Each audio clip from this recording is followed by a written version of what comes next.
सुरुवातीला एक breaking news समोर येते।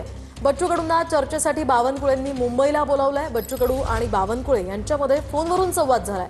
तर आम्ही 4 ते 5 लोक आंदोलन सोडून येण्यापेक्षा तुम्ही नागपुरात या अशी मागणी कडूंनी केलेली आहे। त्या पार्श्वभूमीवर बावनकुळेंनीही म्हटलंय चर्चेची दारं आमच्याकडून खुली आहेत, मात्र उच्चस्तरीय बैठकीसाठी मुंबईत या असं बावनकुळे म्हणाले। त्यामुळे आता या बैठकीचा प्रश्न मार्गी लागतो का हे पाहणं महत्त्वाचं असणार आहे। बच्चू कडूंनी आम्ही अर्धा तास वाट पाहणार असल्याचं सांगितलं।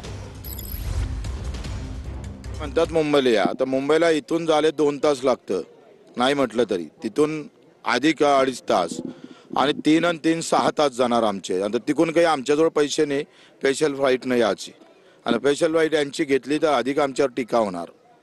त्यापेक्षा आमचं असं म्हणणं आहे का ठीक आहे, तुम्ही आंदोलनस्थळी येऊ शकत नाही ना, तर किमान तुम्ही नागपुरात बैठक घ्या। नागपूरचे मुख्यमंत्री आहे। आता आंदोलनस्थळावर कशी बैठक होईल आपण विचार करा। एवढा मंत्रालय 18-19 मंत्रालय अधिकारी लागतील, जे प्रधान सचिव, अतिरिक्त मुख्य सचिव, एवढं सरकार तिकडे घेऊन जाण्यापेक्षा सकाळच्या विमानाने येणे, दुपारच्या विमानाने वापस जाणे। नागपूरला अवेलेबिलिटी आहे विमानाची।